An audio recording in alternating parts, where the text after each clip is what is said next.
Welcome to the Rest Round with Butch Hiles and Gary Hashman.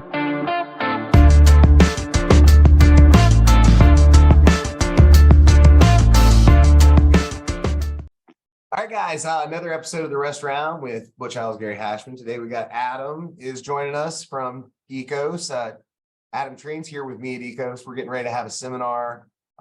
Butch came down from Charleston, West Virginia to hang out with us in North Carolina for the day.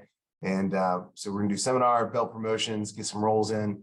It's gonna be a fun day, but before we get started with that, we wanted to get a little bit of time in together, do another podcast. And we're kind of talking about coaching styles again. And this is kind of maybe an opportunity for me to get better myself as a coach, as an instructor, and just kind of like, hopefully here's some stuff that I need to work on. I kind of prepped Adam as to not tell me, like, if you want to say good things, like keep it to a minimum, because I don't want to hear the good stuff. I want to hear the bad stuff. So, but Adam, thanks for joining us, man. And I think maybe the best would be to kind of like start us.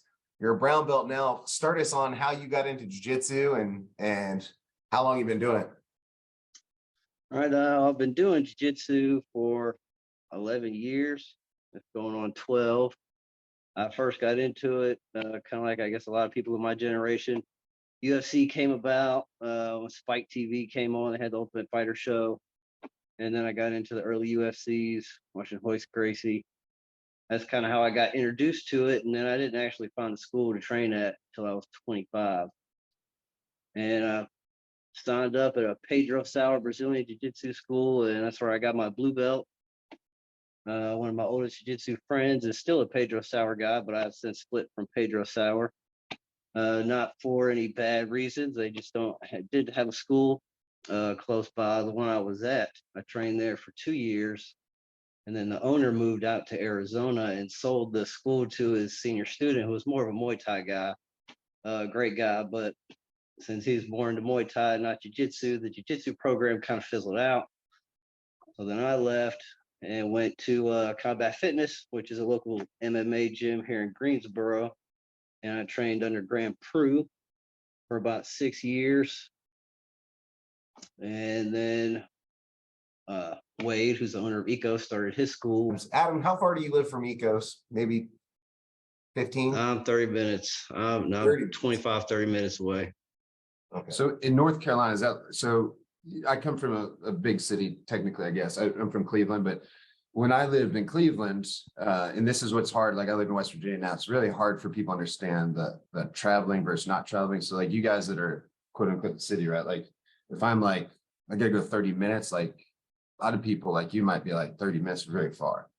In West Virginia, that's like, really? That's just right on the corner. Like honestly, because when we go to a grocery store, they're 30 minutes away. Like a Walmart's 30 minutes away. Like a movie theater's 30 minutes.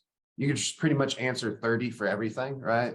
And there's no sidewalks. Like, I mean, obviously you've been there. It's a different thing, but it's funny because even when we were talking last night about people not wanting to go to dinner because it's farther, like it's just not how West Virginia operates. Like, and again, I had to come from that too, because I remember when I was in Cleveland, if it was like we had two malls and they're like 15 minutes apart, I was closer to one. And if somebody asked me to go to the other one, I'd be like, nah, it's too far. I'm not going out there.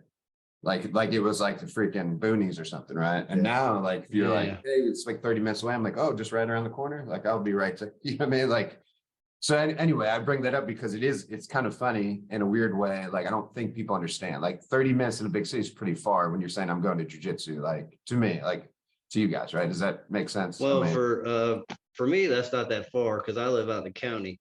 I actually went from the suburbs / city out into the county when I grew up. And now, everything is 20, 30 minutes away. So 30 minutes to jiu-jitsu for me is not really a big deal because that's like my regular drive just to get somewhere.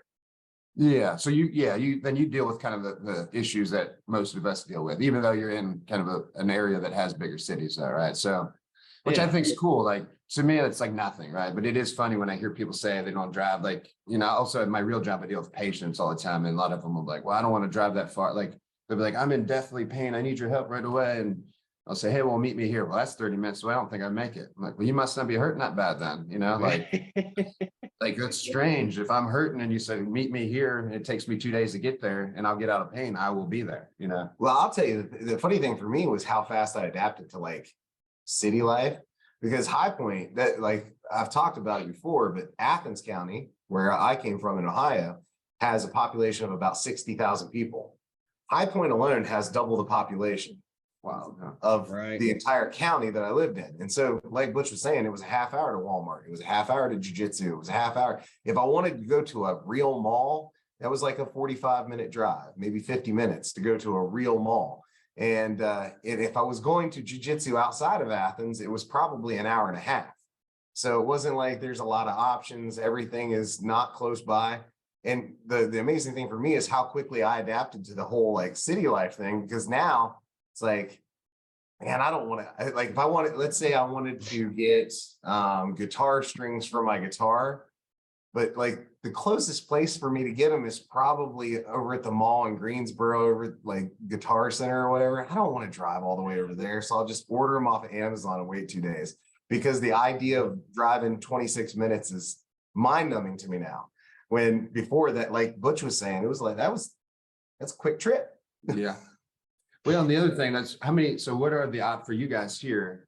So speaking of reason, I want to bring that up to in that 30-minute time frame, do you guys have a lot of options for jiu-jitsu or training? Because that's the difference too. When I mentioned that in West Virginia, there's, it doesn't matter. You're going to have to drive. There's one gym in Charlotte, well, there's more than that now, but there, I mean, typically there's a gym per city. So it doesn't matter. Like how is that for you guys? And that's going to segue us into like the different places you train anyway, but do you have a lot of options or not so much? Not quite as many options as we have ABC liquor stores, but there's quite a few. I'm glad you brought that up, because there literally is Yeah. one outside my hotel, and then another 200 feet away was another one. I was like, man, Yeah, man. is that one not big The enough? one, It's like a whole giant The place. one but- across from the school is my go-to because I hit it right before class. Yeah, we got But, one right across here. Yeah, there are a couple of options, and two of them actually are a little closer. One of them, the gym I left, is actually only 15 minutes away from my house. Mhm. But I'm getting older in my jiu-jitsu. The MMA gym it's a good gym, but everybody there is into competition, Yeah. which is great. I love competing. I advocate for people to compete. I think it's good to test yourself. But as I get older and the younger crop keeps coming in, I find myself falling into a more casual jiu-jitsu practitioner and trying to keep up with everybody, trying to compete all the time. It gets a little rough. So that's one reason why I don't mind making the drive, because I like where I train with, like Yeah. people I train with. Just because the school is closer doesn't mean it's always a better fit. It's not always about just the jiu-jitsu, but about the people that are there. You know what I mean? No, that's the most important. That's what I was gonna say. Like, I think for training goes, we make the joke at my gym all the time. Like, if you're not having fun, you're not gonna show up, right? And that goes for, we have Right. multiple classes, like from pole fitness, cardio, kickboxing, all this. But that's what I tell all the instructors too, is like, those people are taking time, they get off work, they're kind of tired, they could go straight home, their family wants to see them, but they're taking this time to come here. So like, if they're not having fun while they're there, it doesn't matter about the workout. Like, I need to have fun while I'm doing it, right? Or I'm not going to want to take that time out of the day, right? So I think Yeah, that's where it's kind of tricky in jiu-jitsu a lot of times too, or our sport, I guess, in general, is because you find a line where you're like, don't want to be disloyal, right? But at the same time, if it's not a good fit for you, like, you can't ruin your life just because you want to be loyal. That's why, like, the same thing, like when we have people leave our gym, and it may be for a bunch of reasons. Maybe they, click better with some people. Like, it does hurt my feelings, and I'll ask them, why they're leaving. But I also preface it, like, I don't care where you train. Like, you're my friend for life. I just want you to be happy, which is true.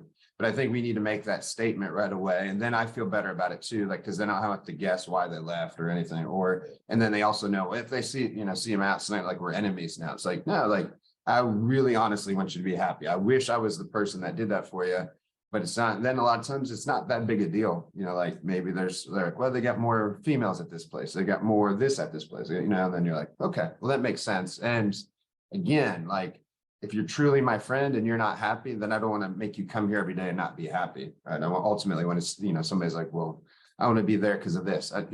I wish I did it, but I don't, and that's fine. Well, yeah, especially, I mean, it's no different than work. I mean, if you're unhappy every day at work, you probably shouldn't work there. Mhm. If you find no joy in your work, then that's probably something you need to give up. Now, obviously, we all have days that work suck today, but if you're not getting any real fulfillment out of it, then it's probably not the best place for you to be. I think it's the same thing. It may be even more so when you're doing something that you're paying for, because you got to remember that even though that like they're our friends, and I, Yeah. most of us, as far as academy owners or instructors, we are friends with these people, but also these are the people who are keeping the lights on, and they're paying, and they shouldn't be paying for something that they're not happy about paying. So that's another thing to take into account, is like a lot of these people are paying to do this, Yeah. so yeah. Yeah. And I think that is a good point, because you forget about that sometimes, right? Because like, especially as a gym owner, right? Because I just don't think about it. It's funny. And people even ask me about their payments. I'm like, I don't have earthly idea what you're, because we don't handle that. We have third-party billing company like most people anyway. But that's the bottom line. Like, yeah, like if you're on top of paying, if I'm coming and I'm just not happy, then it's not going to work. But that's what I want to say. Like, so what do you find out of all that? So besides the distance and the traveling, now that you have options, you find a place that you're happy at. What is it that you think that it is that's making you feel more fulfilled, right? Like, is it the group, the entire group? Is it the instructors? Is it everything? Couple things. One thing for sure, the competition school, the younger crowd coming in most of the time. A lot of people at EKOS are more like middle-aged fathers and parents, so I have a little more in common with them. It's easier to talk to them when we're not training, because we're into kind of the same things. 20-year-old kid, I'm not sure what you like or what you're into. Yeah. Guy who's like 37, 35, middle-aged like me, we can find common ground. So even when we're not doing jiu-jitsu, just sitting on the mat tired, we can find random things to talk about. Feel a little more camaraderie with people who are around your age that you can identify with better. So Yeah. that's part of it. Well, that makes a lot of sense too. That's another thing that, it all adds in, but I don't think I would have thought of either right off the bat, right? You know what I mean? Like it is true, because it's like, I forget too, like the people that I hang out with, I almost forget how old they are half the time until they mention like when they were born. And I'm like, damn, and I've already graduated high school for 5 years before that, and then, so it's like, until we talk about age, sometimes I forget, because I think I'm pretty immature. So I kind of fit in with those guys, so Yeah, that kind of I works. can't be myself. Yeah, like unless I'm starting talking about like kids, and that probably turns them all off. Like I also have kids that are almost as old as half the people that I'm hanging out with, which I also forget. But it is like, that makes a lot of sense too, right? Because it is like, if you're sitting on the side of the mat and you're talking about taking your kids to soccer or something else, and the other person's like still basically a kid, and they're also trying to kill you, and they're also maybe on steroids and like whatever else, it's a little bit much, right? Like, especially in a competition gym. But yeah, like, I mean, that's the thing, man. All environments can be kind of like a little bit of everything, right? But it doesn't mean they are. It goes back to like what we're talking about instructing. I would say that sometimes, truthfully, that I don't handle things as well. Like, I mean in commanding a room, like if there's some immature people that are kind of disrupting everybody, where the best thing to do is just like, hey, it's like, hey, calm down, like blah, blah, blah. I don't always do that. And then all of a sudden I'm pissed later, and then, it becomes a thing. But the reason I don't always do that too is because I'm like, man, we're all adults. Like at some point you should self-correct yourself. Maybe you don't realize you're Right. annoying everybody. There's something wrong with you. And then unfortunately, some of those people have been coming for 15 years and they're still annoying. So I could have figured it out 15 years ago. And I'll say that as well. I'm not very good at handling, like, sometimes you get a little amped up in the gym, and thank goodness Adam was here one day, because Adam kind of like became the dad. I'm a guy, I like people were getting after it, and I kind of like, hey guys, let's calm down a little bit. Things are getting amped up, and then it got even more amped up. And I'm a guy, I'm a boy, so I started watching the fight. So that would, that's why we're friends. And Adam's like, cut the shit, it's gotta stop. And I was like, yeah, it does have to stop, Yeah. doesn't it? I guess that's probably what I should have said. Yeah. Yeah, just started seemed like it was getting ready to get out of hand. So I said this when it happened. I just did what my mom did when me and my brother would fight because we were bigger than her. But she just become the loudest person in the room. So you have to pay attention to her. So I just tried to become really fucking loud and hopefully stop. Because one of the guys was pretty damn big. If he really wanted to smash me, he probably could. So I'm glad he decided to chill out and take it outside, calm down. Yeah, well, sometimes people just they don't, maybe they kind of know they're a little amped up, but they don't know that it's everybody else knows that they're all amped up, right? And then just Right. that like kind of checks you out because you're like, oh shoot, that's a little embarrassing, right? Like, or Brings you whatever. back you to know? reality. Yeah, and that's why honestly, like that's I would say I'm not joking. That's probably one of the things because just like Gary, it's true. Like I find myself like just being an observer a lot, and I know like even while I'm watching stuff, I'm like I probably should stop this, and then I'm like, it'll work out. Meaning like if somebody gets their ass kicked, like probably deserved it. If it gets too out of hand, I'll Yeah. say, but again, not the good. And I mention that because I could foster a better environment a lot of times, which I think I do okay job. But I would say there's sometimes I watch instructors, and it's one of the things why we're talking about this now is one of the things I really enjoy is just watching people's teaching styles and methods and gyms and what they do. And that is actually one thing that I admire of a lot of people. I have a guy named John at my gym now that's one of the black belts that teaches, and I really admire his command of the class and how even when he's telling people kind of what to do in a stern way, it's still like presented in a loving way and with a smile where, like he might be telling somebody they're like stupid or something, but he doesn't say it in that way or just does a good job. And I just admire it. So, I think that's, if I was looking for a gym too, that'd be one of the things. Just if the person that's leading the class, like, again, I don't let things go too far, but if you're in a gym and people are just paying no attention to anything, then that's not a good environment to be in too, because it's going to foster like chaos, right? Like you have to have some Right. control, So do you think that's one of the things you guys have here? Obviously Gary's sitting here, so you can't say nothing too bad. I say you lay it out on, I need to know where I suck, so tell me. I think it's a good environment, man. I think what happened in that one incident, those guys have some things they disagree on outside of the gym, and they just kind of let it spill into their training, got a little too intense. I think one guy was trying to get an arm bar, and when he brought his heels in, he hit him in the side of the head, is what escalated it. But at the end of the day, it's combat sport. You're gonna get hit, and sometimes you just gotta check your ego. The environment we have is good. Like I said, everybody seems to be on a pretty level playing field. We have some that are more competitive than others, but they're pretty good at toning it down when they notice that the other person's not keeping up. Mhm. So as far as environment in the gym, I think it's pretty friendly. Of course, things can get intense, get a nice little roll battle, but everybody usually keeps it playful. I haven't had any major injuries yet. Knock on something, people tweak Today's the things here and day, there, right? but it's combat sport. So Yeah. Let's get, so you've not, in all years of jujitsu, you haven't had anything too crazy, like knee injuries, arm issues, shoulders, like you've been pretty good. yeah, I haven't, man. I guess I've been Awesome. lucky. Yeah, no, for real. Yeah, tweak things here and there, sore shoulder. Sometimes my back hurts. I pulled my back one time, and I had we were doing neck cranks, and I was paired up with a white belt who got kind of spazzy. Teach your They neck crank. tweaked my neck, Wasn't so me I couldn't teaching train neck for about cranks. 2 months. That's Yeah, what- I don't like teaching neck cranks for that reason, because Well, I they're learned it outlawed and in I every trained it. tournament. Yeah, I don't Yeah, know I if you mean- should teach them anyway, but that's okay. We were doing a can opener guard pass, which you're not allowed to do in competition anyway. But Yeah, it's an MMA school, and in MMA, you're allowed to use a can opener guard pass to pop the legs. yeah, I guess that's also difference in training methods. yeah. No, that makes sense. was probably my biggest injury, and I was only 2 months off the mat. So Now you see why, right? You obviously understand why that's, a technique you kind of stay away from. It's not that you got hurt, but just like, why do you want to hurt neck for, what I mean? Like, and you're just coming in Right. here, as you said, you got kids, you got stuff like, that's not what you're here for. That's going to be the time where I said it's not fun. Like if you came every day and someone cranked your neck, you'd be like, you know what, maybe this jujitsu thing's not the best thing for me, right, I should do Wouldn't be something so else. fun. Yeah.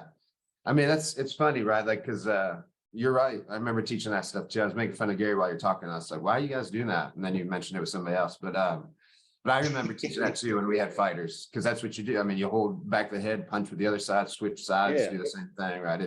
Yep. It is a staple of MMA. Yeah. It's what it is, right?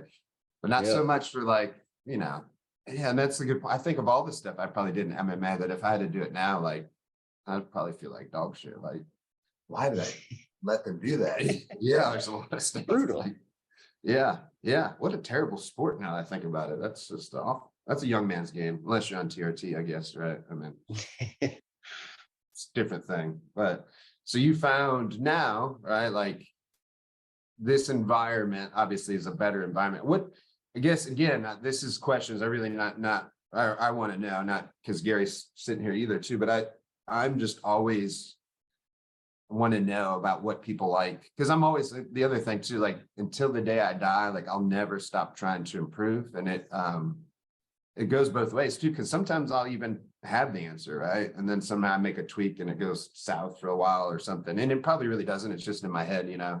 But I'm always trying to do new stuff. And then even, I'll be honest, like I listen to a lot of the Danaher stuff and I love what he says, right? And maybe somewhat I'm on the same track as him anyway, but I maybe like want to change some things, you know, if I can with his teaching style. The difference with his teaching style is those are all competitors.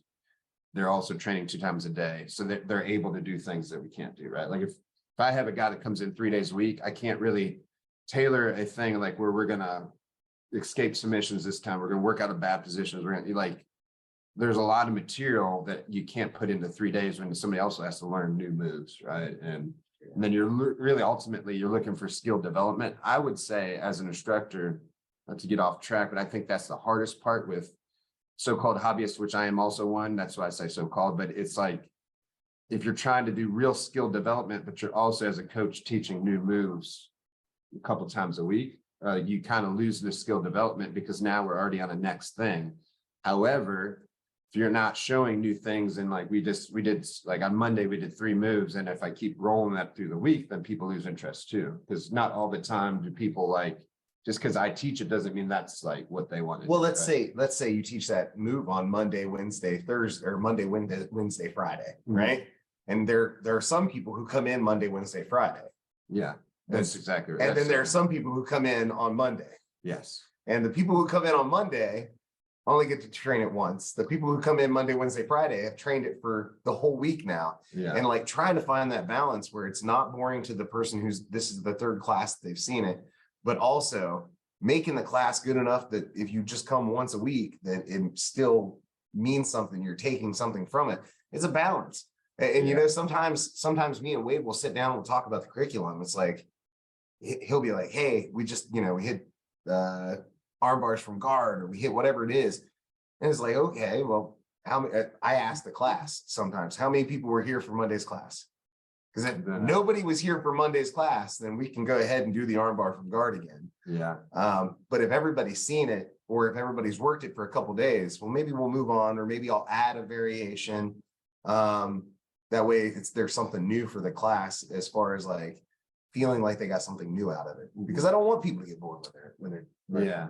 No, and that's the part I don't think that probably a normal person thinks an instructor goes through, right? Because I think, I mean, that actually is the best analogy or, you know, that you brought up or you know, just a statement, but because that is true, right? Like I've got like, for example, right now we're doing butterfly half guard, right? And it could take us like several months to go through, like, because I'm just teaching Monday and Wednesday. So like it'd take forever, but your exact statement would be right. Like I'll come in Wednesday and I'm like, how many people saw Monday? And there's like 1 person, you know, like, so now we're going backwards. Or then I get brand new people come in that are like coming in the middle of this giant thing. And it's like finding a balance. And then I'll look like, all right, because we always go over stuff again. But then the guys that have been there, they'll like quit after 3 times of repping again and just kind of stare at me. And I'm like, you know, Right. keep going, because those guys are going like, plus I know you're not a master yet, right? You know, like, and I'm not too hard on them. I get it. I probably do the same thing sometimes, but then it's tough too. Like if, again, that's the other thing, like I'm teaching a material that I like, and I think is good for everybody, but it doesn't matter. Like you may not, either one of you might be like, well, I don't really do butterfly guard, right? Like, so I'll do this because you want me to, but it's not part of my game. Yeah, right. And they're just shut off. And like, because to this day, like people don't do what I do, which is fine, but I'm like, it works, so you should probably do that. Like, Yeah. and they're like, I just don't think it's part of my game. Like, maybe that's why your game sucks, but you know. But anyway, it's, you know, it's always a fine balance, and that's why I ask all these questions too, because I'm glad that you brought that up again, Gary, because like maybe that's a statement I can make too, like while I'm in class is, hey, like I know we've been on this a few times, but now it's all new people, which I'm sure I do say that anyway, but it's trying to tell people the crap that I'm trying to go through too. And I just always think no matter what, if we're all on the same page, things go better, right? They just do like kind of goes back to the wife communication thing. If you know why I'm doing the things I'm doing, you're happy, as opposed to guessing. If you're like, why is that motherfucker doing this? I don't know. This is stupid. But if I explain it, well, it's because nobody was here last week. Got to do it again. And I'm like, okay, I got you. We're good. So always a good thing. But anyway, so where were we at in that? We still haven't talked trash about Gary, right? Yeah, we're gonna talk trash about me, right? So I guess Right. as far as like teaching styles and stuff, what works for you? If there's anything that I do good, like I said, don't make it too much because I don't need that. But if there's things that I do that stick out for you as far as me as being an instructor that you like, let me know that. Or if there's something that I do that you're like, I wish you were more this way, or I wish you were more, or you just suck. You can say that too. You suck. No, just kidding. I do like your teaching style. One thing I will say, you don't do it all the time, but sometimes you have multiple things for one position, and then we'll run through like 5 or 6 moves in one class, which is really cool and it keeps people engaged. But for me, I smoked a lot of weed in high school, so my brain can't hold a whole lot of information at one time.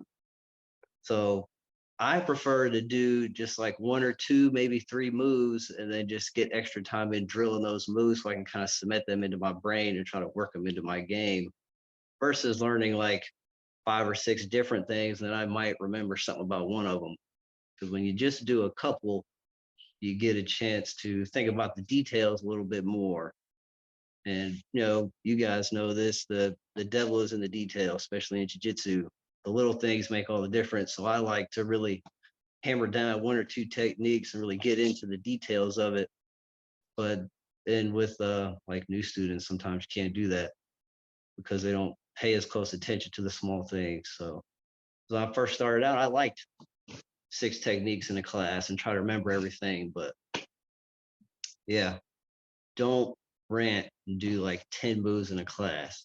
And I I don't do. think, and I don't think I get some from it, but I think me personally, I know I get more out of a class if I only concentrate on 1 or 2 things. Yeah. Yeah. Well, and actually, it kind of brings up, it's sort of kind of going back to what Butch was saying about people after they've seen it a couple times, they'll rep it 3 times, and then they sit and talk about the fights that are going on tonight, or the, Right. oh, did you see the thing that Henry Gracie did, or like all of that stuff starts to pour out. Nobody's repping anything, right? And so that kind of goes back to what I was talking about with Armbar April. Yep. I think we're good. I don't know what Which is, hey, there we go. But anyway, goes back to Armbar April, and that was part of it was I needed to find a reason for people to get reps in on stuff, because Right. because you would come to class and then they would rep it 3 times and they'd quit. And I don't want to be anybody's mom and sit there and be like, hey, you have to do it. Come on, this is the only way to get better at it. Like, Yeah. That drives me so nuts though. it's way easier to make it like, here is a challenge. We've got a whiteboard over here, and the top 5 people are going to be on the whiteboard. And if you're not there, it's because you sucked, not because anybody else sucked. And that's on you. And you have to own that. Did you do 50 reps of arm bars today? Because if not, that's on you. It's not mine to get, it's yours to get. And it's kind of the same thing like warm-ups, we'll do warm-ups, and I'm not going to tell you have to jog in a circle. I'm not going to tell you have to shrimp. I'm not going to tell you have to do front rolls. I'm not going to tell you have to do any of that, because I don't know I don't know what pain you got. I don't know if your neck hurts. I don't know how bad it hurts. you know how bad. And if you can do it and you don't, then you're cheating yourself. You're not cheating me. I don't care. But like right now, I cheat myself. I'm nice and fat and I don't run anymore and I don't do the stuff that I need to do. And I know that I'm cheating myself. That's me. It's nobody else. And so when people, I think sometimes I do that ranting because I see, just like Butch was talking about, I see 3 groups that have stopped. And there's like the one group who's still drilling the move and they're drilling it like with intent to get better. But when the other 3 groups have stopped or the other 4 groups have stopped, it's like, hey, maybe I gotta go on, because they're looking towards Right. me like, are we gonna do the next thing? And so as an instructor, I probably need to maybe be a little more of a cheerleader, like, okay, let's get some more reps, get them out, knock these reps out, rather than letting the room kind of force me into that next move. Where does it go from here? So Yeah. thank you. Or, One thing too, what do you guys think about something, this? Adam, sorry to cut you off. What do you get? And I'll Go ask you both, because this week I've kind of made a change, but I'm big on, like, we have a timer, right? So if we're drilling a thing, I set on 5 minutes or whatever, and we might go more than one round, but what I found, 2 things. So I did this forever, but I now just switched it. My thought process was that maybe they need longer time. So the 5 minutes is not enough, right? Because again, like the bell go off, sometimes we got 10 minutes, whatever, but I'm pretty hardcore on that time, and then we switch and move on. And I don't know if everybody's got it down, right? So what now I was like, screw the time. I'll just let it go. And then when everybody's got it, we'll move on, right? What I found though, this last week or 2, is that since there was no timer, I had more people quitting after 3 times and staring at me, as opposed to, then they know the timer is going to go off, so they go for the whole 5 minutes, right? And it's the opposite of what I thought, because I thought it would be the difference, like that, because I heard Donovan make a statement one time on Lex Friedman's podcast was similar, but he's like, do you guys do like 50 arm bars? And he said, absolutely not. That's the dumbest thing I've ever heard of. And they're like, why? Everybody does that. And he said, because then you're focused on the number and not being proficient at an arm bar. He said, I would rather you do as many as you did, but perfectly with intent on skill development instead of achieving a number. And it also is true, because I remember if we do 100 arm bars, those 100 people go like, I'll see the most, like I usually make fun of people. I'm like, I don't know what you're doing, but good for you. Like they're just flopping their leg over. Like sometimes people's body doesn't even move and their leg goes, bloop, bloop. Like, I'm like, I don't even know what that is. Like, Yeah. But it goes to what Donner said. They're focused on the number, right? So I was thinking the same on the time. I thought, well, maybe if they don't focus on the time, that they could actually slow down, concentrate, and maybe they still can. I've just noticed this first 2 weeks, it's not going how I thought it was. And I don't know, speaking about it now, it's probably going to help me not abandon it right away. Because I think there's the change thing where I need to say, hey man, like I'm not putting it on, but I need you guys to do these moves, and don't make me say like, keep doing them. Because I don't want to, I get that it, like, and usually what I do with some people that I know, they know, so it's like, hey, like if you're bored with that, why don't you add another thing at the end? Like, right, because if we're doing a basic butterfly sweep, I'm just going on what we're doing that, like I get it. If you've done 9,000 of them and you're tired of doing them, why don't you do then a basic arm bar or a butterfly sweep and then do a nice finish at the end, or a different variation or whatever. But anyway, so this week was my experiment week again, because I'm always tweaking stuff. And I'm not, I'm just still trying to figure out where to go. So what do you guys think about that scenario? Which one do you prefer or not prefer? Do you use a timer here? I don't use the timer. I just kind of, like I said, I kind of watch the room, and then when the room looks like they're done doing the move, then I move on. And I think maybe I'm going to try and use the timer method just to see how it works for me, because setting a time, like, for me, I don't want to be your parent. Mhm. You've paid for this class. If you're a student coming in, and like, you should be getting out of this class what you want to get out of this class. So there's that. But also, like, you're here. Don't waste your time. Like, if you're here for an hour, if you're here for 2 hours, try and make the most out of it. I've said this before. It's the same thing. I'm kind of cheap, right? Like, I don't try to spend too much on any one thing that it's exorbitant. I don't have a nice watch or anything crazy like that. And so when I would go to competitions, I was always in 4 divisions. Give me the no-gi of my division, the masters no-gi, the belt division and give me the masters division in my belt level, because I want to get as many matches. And it's the same thing when I would come to practice. When I come to practice, I would want to get as much out of that practice. So if we're, hey, okay, you're repping this this pass, well, then I'm going to rep it as many times as I can rep it in the time allotted. So if you show me a move, I'm going to drill this as many times as I can. And I always got bummed out when I got that partner who wanted to talk to me. I was like, Yeah. I don't want to talk. I'm not here to talk right now. Just I'm want to here to drill. do leg drags, go to knee on belly, switch over to mount. That's what I'm supposed to be doing. And then I'm gonna hop off and I'm gonna leg drag to the other side, go to knee on belly and go to mount. And that's what I want to do. And then when it's your turn, if you want to talk during your turn, then talk during your turn, but like, I don't want to talk right now. And so but it's also hard for me the guys who want to talk, it's hard for me to stop them from wanting to talk. I don't know. And maybe that's like, I need some dealings with that conflict. I need to be better with the conflict of instructor student there. That's probably something I could work on. Something I have tried in my class. It kind of it works for both groups of people, kind of. So since I prefer one or two moves, I try to teach one or two moves. So I'll teach an arm bar, and then everybody will split up, and I'll just let them practice the arm bar. And then once I see the groups starting to like sit there and chat and trickle off of their drilling, then I'll call everybody back to the middle and be like, okay, I'm gonna set the timer for 2 minutes. One person get as many smooth reps as they can in that 2 minutes. Try not to do it fast, focus on the technique.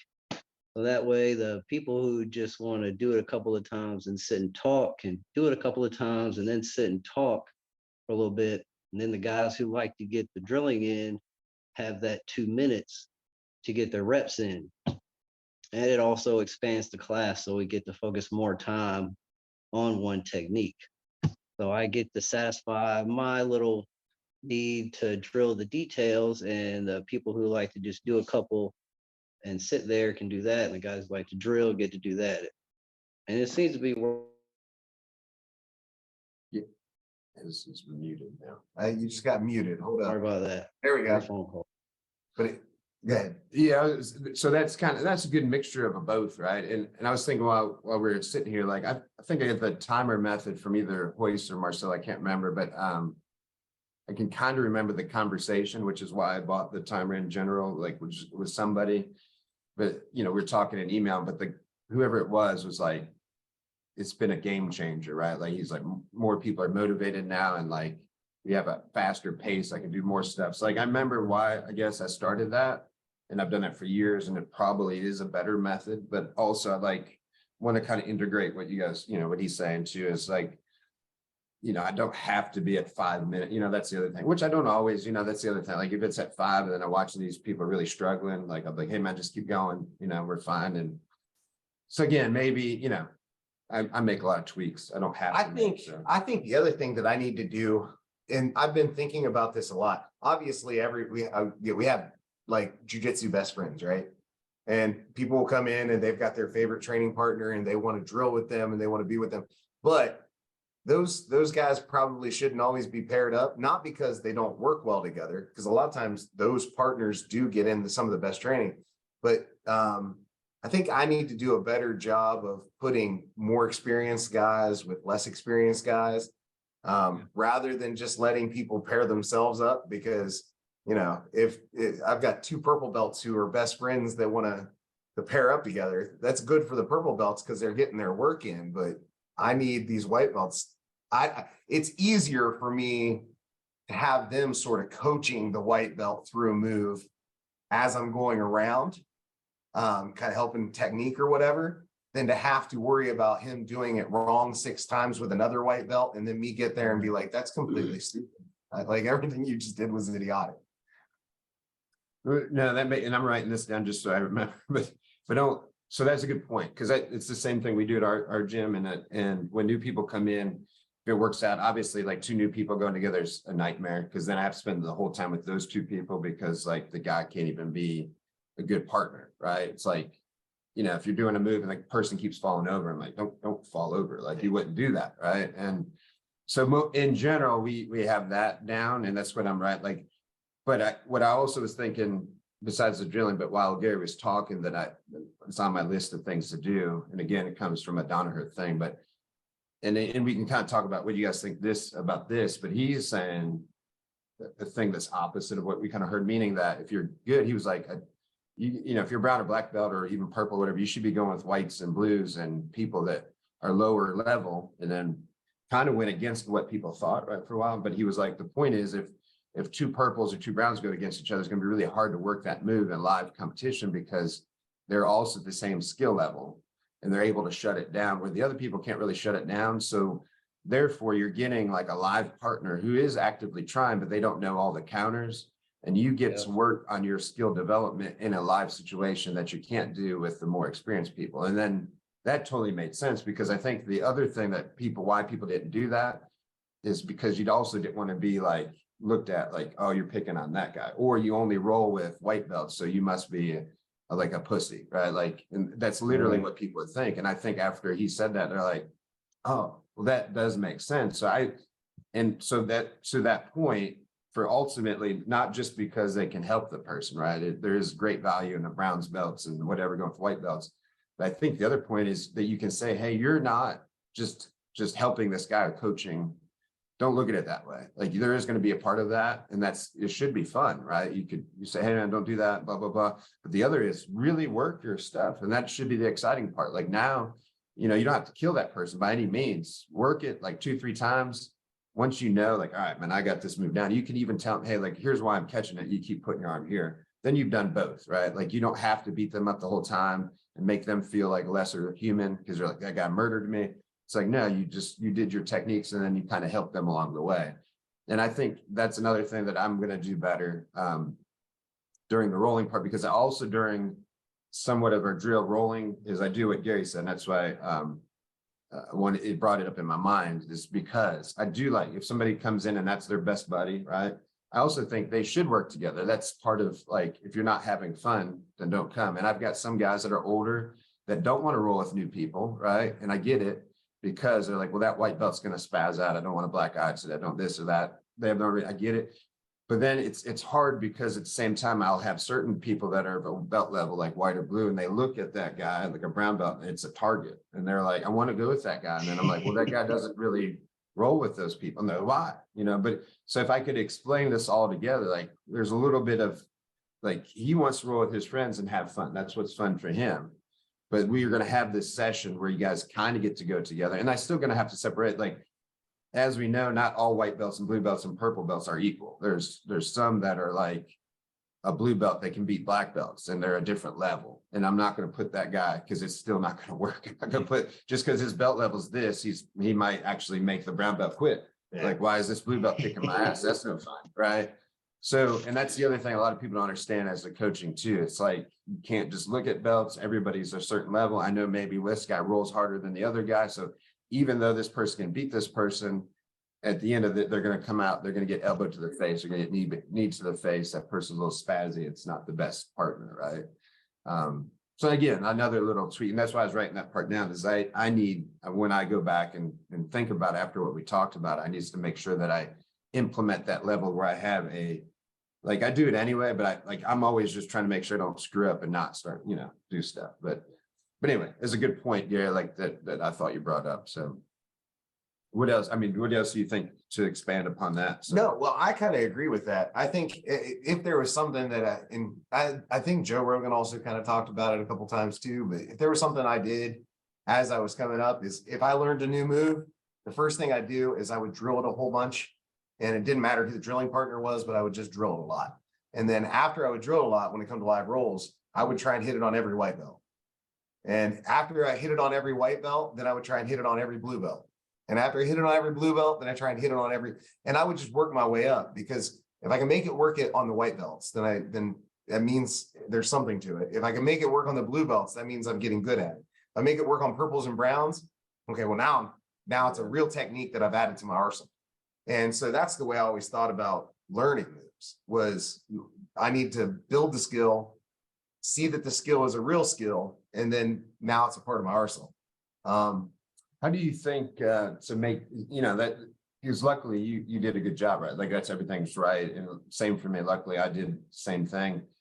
But I don't really think people look at it that way, which is the skill development part. They come in and learn the new move, but then are like, okay, all right, then we drill and then we're gonna roll. And then I watch them roll and they do the exact same game that they've done forever. There's no even remote chance of them trying the new stuff because somebody's probably gonna pass their guard because they're trying a new move. And then like they're so still focused on winning and losing, they forget that it's practice. Well, I think this is the perfect time to talk to Adam because I think even now, and I'm in my 40s, but I still try and do the adding to my arsenal. And we don't have a ton of leg lock guys here, but Adam's one of them. And I like to play the leg lock game. And Adam catches me. I'm not as good as Adam when it comes to leg locks, and he'll hook me. And I try and learn my lesson, but I'm putting myself into that mix. And I have been with some of the white belts. I don't finish the submission, but I get into, I try and get into the honey hole, or I try and get into single leg X and start attacking from those positions just to see that I can get there and set it up. And then I go to Adam and he beats me up with it. So, but like, is that something you do as well, Adam? I think that you do. I see you work the way you work, and it seems like that's your process. So. Yeah, I'm still trying to add stuff to my game. I use the same kind of process you do, man. If I learn something new, I take it to the white belts and try to make it work on them. And then if it works on them, you progress the blues and then purples and browns and so forth. And you have to put yourself in bad positions. I guess about a month ago now, we did a guard pass. We were doing guard pass drills in class, and nobody could pass my guard. It was mount escapes. That's what it was. I was on bottom doing mount escapes, and I was getting out from everybody. And then Gary got on top of me and I couldn't get out. And I was like, well, shit, this isn't cool. I need to work on my mount escapes. So when I went to open mat that weekend, I made everybody get on mount when we started the roll. I spent the whole hour class trying to escape mount so I could try to get better. It really sucks being under mount, especially some of the guys. I weigh like 180 and we got a guy who's like 350, but I need to be able to get out of mount. So I said, hey, take mount, don't let me out. I have to try to escape. That was miserable, but I was able to get out. So now I feel better about my mount escape or having done it. So it was very beneficial. I am also guilty of kind of getting beat up in a roll, trying new stuff, and reverting back to my safety net. We all have our go-to moves. I like to take the back and try to get the choke. So I still struggle sometimes if I'm working a move that we learned in class, like we did deep half sweep, which I don't do a lot of. And I was getting kind of beat up doing the deep half sweep, and I had to fight the urge to just try to take the back and choke the guy out. If you always stay in your safe positions, you never get better. You have to put yourself in bad spots to make improvements. If you don't, you're eventually going to run into somebody who's better than you at your best thing. And if you have nothing else, then you're screwed. So I feel if you don't work on the areas you need to improve on, then your overall growth is going to suffer for it. Yeah, I mean, it seems like common sense, right? But how many people don't do that stuff, right? Like, or they did it for a while and then they get a game and they're working on honing that game, which is good, but still like not fixing problems, right? Like, so, I mean, you're a brown belt, right? So mount, like in essence, you're like, well, I should know this, right? Yes. And that's how a lot of people look at it, but it's not. Instead of hiding, you're like, I need to go fix this because I ran into somebody that did something different. I got to figure out what was going on instead of being like, well, Gary does not need to get mount on me anymore, right? Like that's not what you do. You got to figure it out, but it's funny. Just that's not what people do, like in general. Yeah. Well, and that's the thing for me. Like I try and wherever for the longest time, as far as being an instructor or a coach, because most of us, and we've talked about this before, but we're teaching people, we're rolling with people that we're teaching, which means we're rolling with people who are not at the level that we're at or have the skills that we had. And so in order to get any kind of real experience for me out of it, I have to put myself in a really bad spot. Two things happen in that, right? One of the things that happen is the student might be able to tap me. And that is a sense of victory for them, even though I put myself in the worst case scenario and maybe I wasn't able to fight out of it this time. You know, I've been tapped by a lot of white belts and blue belts because I let them get, you know, everything locked up and everything, you know, I'm arm bar and I'm S gripping for defense and they kick free and they straighten my arm and I don't want to break my arm. So I tap and that happens. And yeah, I put myself there, but that also means that they did the move right. And a lot of guys, well, yeah, but you let me get all the way there. Yeah, but you also pulled your heels in, pinched your knees. You laid back with the arm. You didn't try and pull the arm. You wrapped the arm and laid back with it. Like you did everything right to finish the arm bar. So you did the arm bar. It worked. You got that tap. And, but the other thing it does is it gives me opportunity to like move and have to deal with the danger, have to deal with the bad thing. It's been a while since I've gotten arm barred. And a big part of that is because I put myself there all the time. You know, and not against just white belts, but like I'll allow purple belts to get high mount on me and start to attack. They turn the corner, they get the knee over top of my shoulder. And now it's a real fight because once you're there, you're like in the shit. And I've got to do everything that I need to do to make sure I'm getting out of that. I can't be just laissez-faire about my defense at that point. So putting yourself and I think this is also taking ownership of your jiu-jitsu. Right. It's no different. If you think we always talk about it like building a house, right? And a white belt, once from white to blue belt, I'm just trying to give you tools to like and teach you how to use these tools. And from blue belt to purple belt, like now that you have the tools and you know how to use the tools, I'm trying to teach you how to put this shit together. Like you've got a square. Now let's use the square to make these two 2x4s into a right angle. And purple belt and on is like, we've got all this stuff. Now let's start assembling a house. And with the white belts, the teaching them how to use the tools is the big part, but they still don't know what the hell they're doing until they get the blue belt sometimes. So it's all, but it comes back to ownership is that's where I got lost for a second, but it comes back to ownership of your own jiu-jitsu and just taking inventory of where do I need the work and putting the work into it. Because if I've got 50 students, I can kind of have a good idea, but like a lot of the guys come to day classes. Some of the guys come to night classes that aren't my classes. Some of the guys just show up for open mat and I only get to roll with them once or twice a month. And I don't know where everybody's at all the time. So I have to talk to you and Wade and to get a real understanding of what they're doing. So that's the reason it kind of comes back to notes. Like people need to take inventory of themselves and say, man, where do I need help? What am I good at? What am I not good at? And what do I need to drill? Because I still think the whole drillers make killers thing. I believe in that. And it's drilling with a purpose and intent, like you were saying, like I have to drill to try and make this better, not drill for a number. Right. So. Let me follow up to like another thing I think that maybe we could talk about that would help people too is going to what you guys were just saying. So if you're rolling with somebody and you put yourself in a bad spot and they tap you, what do you say at the end? I mean, I'm pretty sure I know what you say. You say, good job, right? Yeah. But there's a lot of people that don't. It's like they want to preface like, I let you have that position or this or that, or even though that's what I think was pretty obvious that was what's happening, right? Like, you know what I mean? Like, and you just can't do that. Again, I'm not speaking to you guys, right? But I think that's the other thing is that you got to give people credit no matter how they finished it, right? Because you don't want, if you're doing that kind of game, for example, I do the same thing with guys and I'll let them get some stuff pretty deep, but we don't talk, I don't say like, you know, maybe depending on what we're working on, I'm saying like, maybe I'm like, man, you got that choke pretty deep. Shouldn't have did that or something, right? But it's not I'm not putting them down or lessening what they did, right?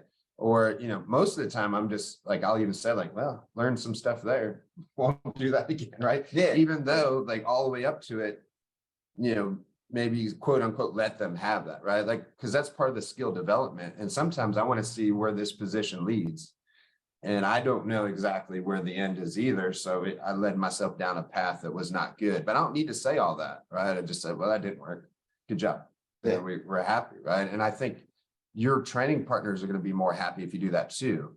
Now we're working together. Like if they feel like you're not going to lessen their victories or the things that they did, like they're more happy to roll with you too. And then it's a give and take of, okay, like this is a safe thing, right? Like we can play around, nobody cares. And that's the thing, like when you go back to saying, going back to your game, like when you're trying new stuff, that's where you're going to make the mistakes and tap. We don't need to talk about it. Like just do it. That way, when we come in now, it's a safe environment that we already know that we're trying new stuff. If you tap, like, just don't bring it up. It's like, that didn't work. Good job. Let's move on, back to the next one, right? Because especially too, I would think, and probably Adam, you have to do this as brown belts and black belts too. Like when you roll with some lesser belts, like they get nervous. Like they're like, oh shit, like you're gonna kill me now. Like, and you're like, no. Like, I don't even need to, like, that's the only time you actually ever have to bring it up is like they'll say, I'm sorry, like, don't kill me. I'm like, that's not what this is about. And that might be the only time where you might have to say, well, I kind of were there because of this. Like, Right. maybe I don't, I'm usually like, just chill. Nah, you're way nicer than me. Cause I still didn't want to get tapped. I was trying to get out of it. I've Yeah. never let anybody tap me. Maybe people have gotten positions on me that I let happen, but I've never let anybody tap me. And so you Right. tap me, Yeah. I'm probably gonna come back. I just want to let you know. I just want to remind you. Yeah. And then after I remind you, then I go back to being nice Gary. But like, I still don't want to tap. No, I don't think, I don't have either. a problem with tapping. Yeah. I'll tap. I'm gonna walk tomorrow, so I'm not gonna let anything break. But I have to remind, not even just remind them, but remind myself. Yeah. Like, okay, I can still do my thing. Yeah. And that makes sense. Honestly, if it's a white belt, I'll fight a little bit harder to try to get out of it. Because I've been tapped a million times. I've been tapped by white belts, but it's still like, I'm a brown belt. He's a white belt. I need to try to get out. But then if he does get it, it's just congratulations. Yeah.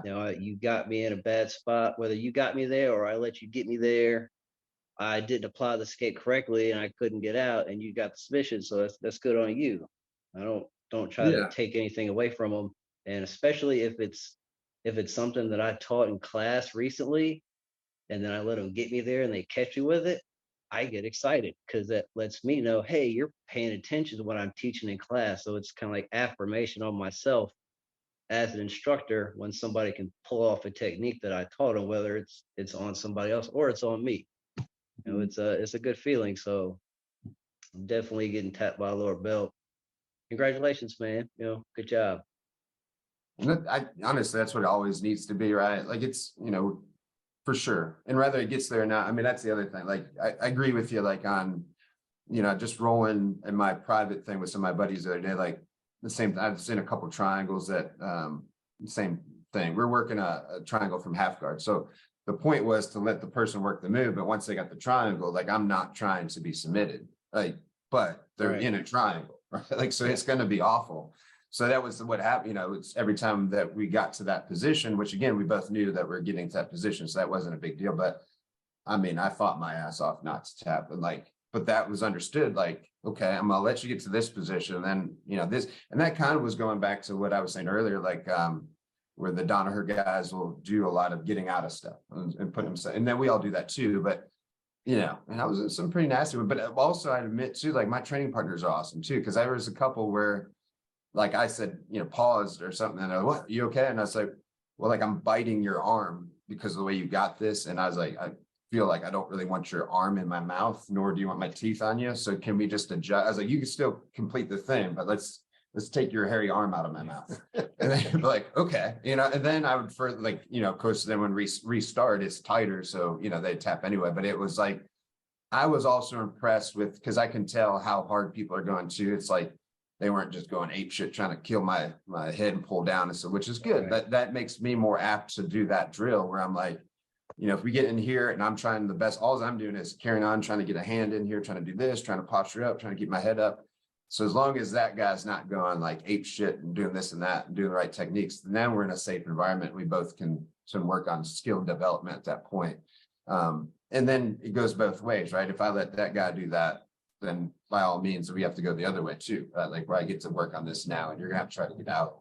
And I'm gonna be equally as good training partner, meaning like as soon as we get into the triangle part, I'm not gonna be like wrenching on your head as hard as I can, doing this like it's a competition. It's like, we're working through the different things. And then sometimes you find something new. Like that's happened a ton over the last month where somebody's done some interesting and I'm like, man, that's cool. Like whatever that was. And then I was able to carry it. Had zero to do, like it does have to do with what we were working on, but kind of zero, like we found a new way to do a move or a new way to get out of a move from this little position we're working on. Then later could actually teach that had nothing to do. We just found it, and it was, I've had a good month of training, which ironically is good because it was like, I had to go way lighter because, I had a torn muscle or may or strain or something, but nonetheless, it was a good month. Like I was very happy because we're able to still, tone stuff down, but it's a good environment. Anyway, and that's why I want to bring it up. I think the point of talking about all this is maybe to bring it up to people that are listening is how we should be training, what your goals should be, right? And that's the point of this, not just bragging on what all three of us do or don't do and that we're a saint because we let people tap us or whatever. No. Well, and I think we've yeah. also brought up some of our, like you said, I definitely probably need to narrow things down. I need to be a little more 2 to 3 move focused rather than, and then you can do this, and then you can do this, and then you can do this. Because I start to get in, and part of that is my brain is always on the flow chart. Right. And so I'm Yeah. like, and then there's this one after this, and this one after this. And if they counter with this, you go here. And so my brain is always flowing on the flow chart. And part of that is the excitement of jujitsu for me. We've got to let him go because it takes him a half hour to get here.